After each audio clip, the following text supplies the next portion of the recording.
ইতিকাফের ব্যাপারে বিভিন্ন মসজিদেই বিভিন্ন ধরনের অভিযোগ আসে। যেমন ইতিকাফের অবস্থায় টেলিফোনে কথা বলা যাবে? অভিযোগগুলো আক্রোশের আকৃতিতে, সংশোধনের সুরে নয়, আক্রোশের আকৃতিতে, রাগের বশে। মসজিদে ইতিকাফে বসে কি টেলিফোনে কথা বলা যাবে? সেন্ডি গেঞ্জি পরে বসে থাকা যাবে? ঘোরা যাবে? তারপরে আপনার ভালো ভালো খানা পিনা খাওয়া যাবে? ভালো খাবার খেলেই কোনো কোনো এলাকাতে বলে পিকনিক নিয়ে বসেছে কিনা, হ্যাঁ, নাউজুবিল্লাহ, ইত্যাদি কথাগুলো আমরা নিরপেক্ষভাবে চিন্তা করে দেখেছি।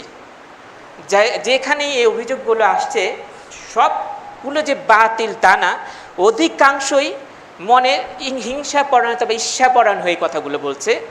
যে তিনি একটা ভালো কাজ করছেন, আমি যদি সংশোধনের শুরুই বলি তাহলে যার ব্যাপারে অভিযোগ দিচ্ছি তাকে বলবো ভাই এটা কি, অথবা আলেমদেরকে ভাই কী কী কাজ করা জায়েজ, কী কী কাজ করা জায়েজ না, এটা জিজ্ঞেস করব। আমরা যেন আক্রমণাত্মক সুরেই কথাগুলো বলি, এটা কিন্তু ঠিক না।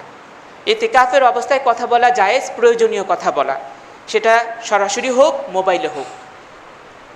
যদি কথা বলা না জায়েজ হতো রাসূলুল্লাহ সাল্লাল্লাহু আলাইহি ওয়াসাল্লাম তো বলতেন না। ইতিকাফের সময় অপ্রয়োজনীয় কথা বলা নিষেধ, আলটা গল্পগুজব নিষেধ, বলতে অপছন্দনীয়, হারাম না, অপছন্দনীয়। তেমনিভাবে ইতিকাফের অবস্থায় আপনার একেবারে ইবাদত মনে করে বোবা হয়ে থাকবে, চুপ থাকবে, কথাই বলবে না, এটাও নিষেধ, মাকরুহ। মধ্যম পন্থা অবলম্বন করতে হবে। একেবারে কথা বলতেই থাকা বিনা প্রয়োজনে, এটা যেমন অপছন্দনীয়, বলেছি হারাম নয়, অপছন্দনীয়। ঠিক তেমনিভাবে ইবাদত মনে করে চুপচাপ থাকবে, কারোর সাথে কথাই বলবে না, এটাও অপছন্দনীয়।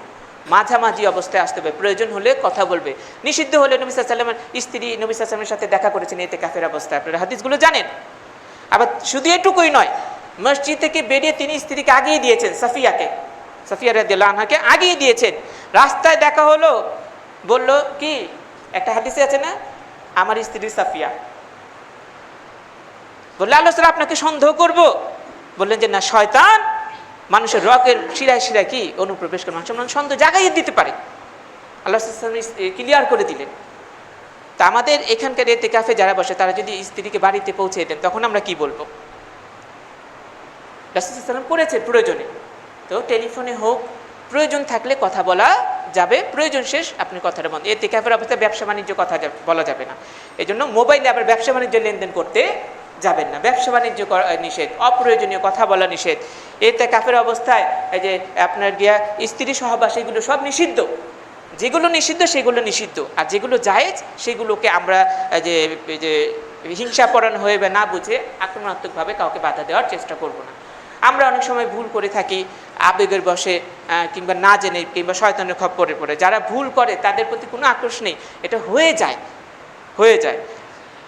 সেটা কি, যারা ভালো কাজ করে আমরা তাদের খুঁত খুঁজি, কিন্তু যারা ভালো কাজ করে না আমরা তাদের পিছনে লাগি না।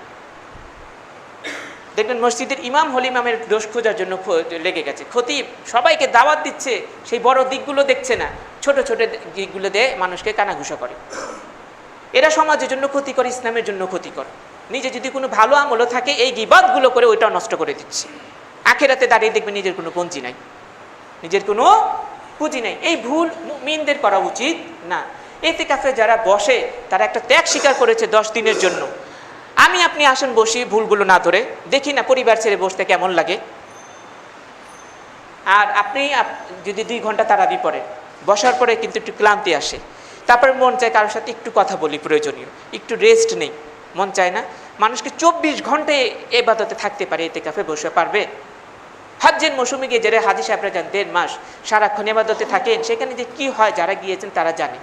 কয়জন ভালো থাকে, কয়জন আমলে থাকে না, হজ যারা করেছেন তারা ভালো বুঝেন। তো 24 ঘন্টা থাকা যায় না, যত সম্ভব হারাম থেকে দূরে থাকা, মুস্তাহাব কাজগুলো করা এবং রেস্ট নেওয়া। আমরা প্রত্যেকটা ইবাদতকে হিংসা বিদ্বেষের স্থান না দিয়ে স্ব জায়গা ছেড়ে দেব। এবং যারা ইতিকাফে বসেছেন প্রত্যেকটা মসজিদে সবার প্রতি অনুরোধ থাকলে আপনারা ইতিকাফের ভাব গাম্ভীর্য যথাসম্ভব রক্ষা করার চেষ্টা করবেন। ভালো ভালো খাওয়া দাওয়া ইত্যাদিগুলো কোনো নিষেধ নয়। আল্লাহ আপনাকে তৌফিক দিয়েছেন, নিয়ামত, আপনি খান, তবে অপচয় করবেন না। ইতিকাফের পরে আমরা আসছি এবার ফিতরা সম্পর্কে। গত জুমাতে ফিতরা সম্পর্কে আলোচনাটা আসার কথা ছিল না, কিন্তু এসে গেছে। আমার এক বিজ্ঞ আলেম ভাই উনি আলোচনা করেছেন তো আমি সেখান থেকে 2-4টা কথা বলছি এই প্রসঙ্গেই, যেটা উনি উল্লেখ করেননি, যাতে আমাদের উপকার হয়। ফিতরার বিষয়ে অনেকেই বলেন যে গর্ভের সন্তান যারা আছে তাদের ফিতরা দিতে হবে কিনা। ওয়াজিব না, গর্ভের সন্তানের ফিতরা দেওয়াটা ওয়াজিব না, বাধ্যতামূলক কিছু না, মুস্তাহাব পর্যায়ের। জমহুর ফিকাবিদ, অধিকাংশ ফিকাবিদ বলেছেন যে মুস্তাহাব, পছন্দনীয়, আপনি চাইলে দিতে পারেন, তবে 4 মাস পূর্ণ হতে হবে। গর্ভের সন্তানের 4 মাস পূর্ণ হতে হবে। একটি বর্ণনা পাওয়া যায়, হযরত উসমান বিন আফফান রাদিয়াল্লাহু আনহু, ইসলামের 3য় খলিফা, তিনি গর্ভের সন্তানের ফিতরা আদায় করতেন। তো যারা মুস্তাহাব বলেছেন তারা এই দলিলগুলো দিয়েছেন। তো যাদের, যে সমস্ত মা বোনদের গর্ভের সন্তানের বয়স 4 মাস পূর্ণ হয়ে গেছে, তারা চাইলে দিতে পারেন, তবে এটা ওয়াজিব নয়, মুস্তাহাব পর্যায়ে। দ্বিতীয় হচ্ছে যাদের বাসায় যে কাজের বুয়া থাকে, স্থায়ী কাজের বুয়া আপনাদের বাসায় থাকে, রাতে খাওয়া দাওয়া করে, তাদের ফিতরা যার অধীনে চাকরি করতেছে, যার বাসায়, সেই মালিক দিবেন, তিনি দিবেন না, কারণ তার উপরে তো ফিতরা আছে। প্রত্যেক ধনী গরিব, ছোট বড়, যে স্বাধীন, সবার উপরে কি ফিতরা। ধনী গরিব বলতে নারী পুরুষ, ছোট বড়, হ্যাঁ, স্বাধীন পুরুষ, হাদিসে এগুলো বলা হয়েছে। তার মানে ফিতরা সবাইকেই দিতে হবে। তো উনি গরিব হলেও যার অধীনে চাকরি করতেছেন, বুয়া, কাজের বুয়া, তার এটা মালিক দিয়ে দিবে। এমনিভাবে প্রত্যেকটা পরিবারের যিনি কর্মক্ষম ভরণ পোষণকারী, ছেলে যদি ভরণ পোষণকারী হয়, বাবা মা যদি অসুস্থ থাকে, কর্মক্ষম না থাকে, তাহলে তিনি পরিবারের সবার ফিতরাটা আদায় করে দিবেন। আর আমাদের এই মসজিদে ফিতরা আদায়ের প্রতি বছর ব্যবস্থা থাকে, আমরা কয়েক বছর যাবত এটা চালু করেছি, প্রতি বছর এটা রাখছি এখন চালু।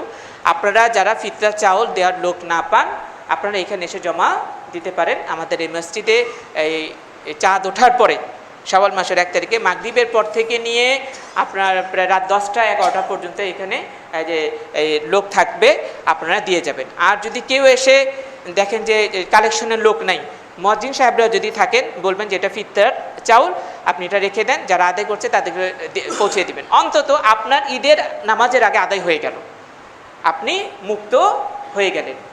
এই ব্যাপারে আমরা বিষয়টা যেন খেয়াল রাখি, প্রত্যেকে চাউল দেব। বিগত খুতবাতে যেহেতু বিষয়টা আসছে, এই জন্য আর পুনরাবৃত্তি করছি না, এবং এভাবে আমরা মসজিদেও লোক না পেলে এখানে দিয়ে যেতে পারি। ফিতরার পরে এবার আমরা আসছি রমজানের মূল শিক্ষার বিষয়। শেষের দিকে ঈদের কথা বলবো। এখন আমাদের রমজান যেহেতু শেষ দিকে, 25টা সিয়াম আমরা পালন করলাম, এখন আমাদের কি নেকি কালেকশন হলো, ইনকাম করলাম, এখন এইটা আমাদের হিসাব কষার সময়। কাদ আফলাহা মান তাযাক্কা, সে সফল কাম হয়ে গেছে যে নিজেকে পরিশুদ্ধ করে নিতে পেরেছে। ঈদের আনন্দ, আসল আনন্দ হচ্ছে গুনাহ মাফ করে নেওয়া, নিজেকে পরিশুদ্ধ করে নেওয়া। এটার মধ্যেই হচ্ছে আনন্দের আসল খোরাক। ঈদের আনন্দ বলেন, যে কোনো আনন্দ বলেন, মানুষের জীবনে যখন সে গুনাহ মাফের গ্যারান্টি পায়, ঘোষণা পায়, নিজেকে সংশোধন করে নিতে পারে, এটার যে একটা স্বাদ, আনন্দ, এটাই হচ্ছে বড় আনন্দ। তো ঈদের আনন্দ পোশাক আশাকে নয়, ঈদের আনন্দ হচ্ছে গুনাহ মাফে নিজেকে পরিশুদ্ধ করে নেওয়ার মাঝে নিহিত। রমজান আল্লাহ রাব্বুল আলামিন সিয়াম ফরজ করেছেন রমজানের, কুতিবা আলাইকুমুস সিয়াম কামা কুতিবা আলাল্লাযিনা মিন ক্বাবলিকুম লাআল্লাকুম তাত্তাকুন, তোমাদের উপর সিয়ামকে ফরজ করে দেওয়া হয়েছে যেমনিভাবে ফরজ করে দেওয়া হয়েছিল তোমাদের পূর্ববর্তী যে জাতিগুলো ছিল তাদের উপর, যাতে তোমরা মুত্তাকি হতে পারো, আল্লাহকে ভয় করে চলতে পারো, তাকওয়া অবলম্বন করতে পারো।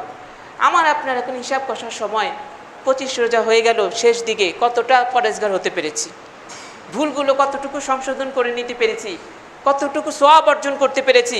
যদি না পারি, বাকি দিনগুলোতে কেমন কান্নাকাটি করা উচিত, কেমন ইবাদতে মশগুল হওয়া উচিত, এটা প্রত্যেকের নিজের লাভের জন্য, নিজের পরকালের নাজাতের জন্য চিন্তা করতে হবে। পাপের পরিমাণ অনুপাতে নিজেকে তত বেশি আল্লাহর কাছে নত হওয়ার চেষ্টা করতে হবে। রমজানের এই শিক্ষাটা যদি আমাদের অর্জন না হয়, তাহলে এই সিয়াম আমাদের কোনো উপকার আসবে না। দেখেন না, যেই রমজান আসে, আমরা আসি, রমজান শেষ, মসজিদ খালি, ঘুষখোরেরা ঘুষ খাচ্ছে, দুর্নীতিবাজীরা দুর্নীতি করছে, আত্মসাৎকারীরা আত্মসাৎ করছে, জালিমরা জুলুম চালিয়েই যাচ্ছে, মিথ্যাবাদীরা মিথ্যা বলেই যাচ্ছে। এই সিয়ামের এই দোয়ায় কি কাজে আসবে, কি কবুল হবে? যে জাতি এই ধরনের ধোঁকাবাজিতে অভ্যস্ত, প্রতি বছর একই চেহারা, কোনো পরিবর্তন নেই, সেই জাতির প্রতি আল্লাহ কি রহমত করবেন, সেই দেশের প্রতি আল্লাহ কি বরকত দিবেন? গোটা জাতি যেন আজকে নিজেকে ধোঁকা দিচ্ছে আল্লাহর সাথে প্রতারণা নামিয়ে। কোনো বছর কি রমজানের পরে দেখেছেন দুর্নীতি কমেছে? এগুলো কমেছে, যা পাপ আছে সব চলছে, পরিবর্তন নেই। রমজানের শিক্ষা না আসলে, রমজান তো আসছে যাচ্ছে, আমি আপনি কতটুকু এখন পরিশুদ্ধ হতে পেরেছি, এই হিসাবটা প্রত্যেকে যেন, আমি প্রথমে নিজেকে নসিহত করছি, তারপর আপনাদেরকে আমরা চিন্তা ভাবনা করে দেখি। আল্লাহ আমাদের তৌফিক দান করুন, আমিন। আমরা তো আমাদের পরহেজগারিতা, নেকি অর্জনের পথে, ইবাদতে বিঘ্ন সৃষ্টি করতে পারে এমন কিছু বিষয় আমরা রমজান মাসে ঢুকিয়ে দিয়েছি যেগুলো ইসলাম ঢুকায় নেই। আমরা এমন কিছু ঝামেলা পাকিয়ে ফেলেছি বহু বছর থেকে, যে ঝামেলাগুলো উঠানো সময় সাপেক্ষ, অনেক ক্ষেত্রে মুশকিল, কিন্তু যারা মুমিন তাদের জন্য কোনো ব্যাপারই না। কি ঝামেলা পাকিয়েছি, কি বিষয়গুলো রমজান মাসে আমরা ইনক্লুড করলাম, অন্তর্ভুক্ত করলাম, যে বিষয়গুলো আমাদের ইবাদতকে নষ্ট করে দিচ্ছে, হতাশায় নিমজ্জিত করছে, আমাদের সব বরবাদ করে দিচ্ছে। কয়েকটি বিষয় বলতে চাই যেগুলো ইসলাম ঢুকায়নি, আমরা এগুলো তাড়াতে পারি। এই মাসকে আমরা বানিয়েছি কি? ইনকামের মাস, ব্যবসার মৌসুম।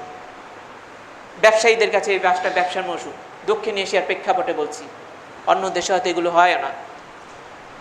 ইনকাম, কত টাকা কামাবে রমজান মাস, ব্যবসার মৌসুম।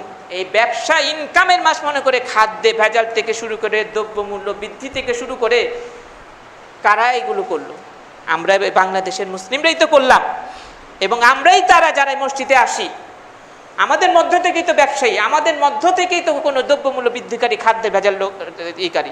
এই মসজিদে না হোক, সারা বাংলাদেশের জনগণের মধ্যে থেকেই তো তারা জনগণ। ইনকামের মাস, সবাই ব্যস্ত, ব্যবসায় ব্যস্ত। ইবাদত বন্দেগী কখন করবে? শুধু টাকা গুনে, টাকা গুনে। এটা হচ্ছে ইবাদতের মৌসুম, ব্যবসার মৌসুম না। আমরা চাইলে ব্যবসার মৌসুমকে রমজানের আগের মাসে শাওয়ালেও করে নিতে পারি। কিছু বিষয় জাতীয়ভাবে সিদ্ধান্ত নেওয়া উচিত। রমজান হচ্ছে ইবাদতের মৌসুম, আল্লাহর কাছে ক্ষমা চাওয়ার মৌসুম, দান খরচের মৌসুম, দেওয়ার মৌসুম, ইনকাম করার না। আজকে আমরা ইনকামে এত লিপ্ত হয়ে গেছি, ইবাদত করি না, ব্যবসায় বসে মিথ্যা কথা বলি।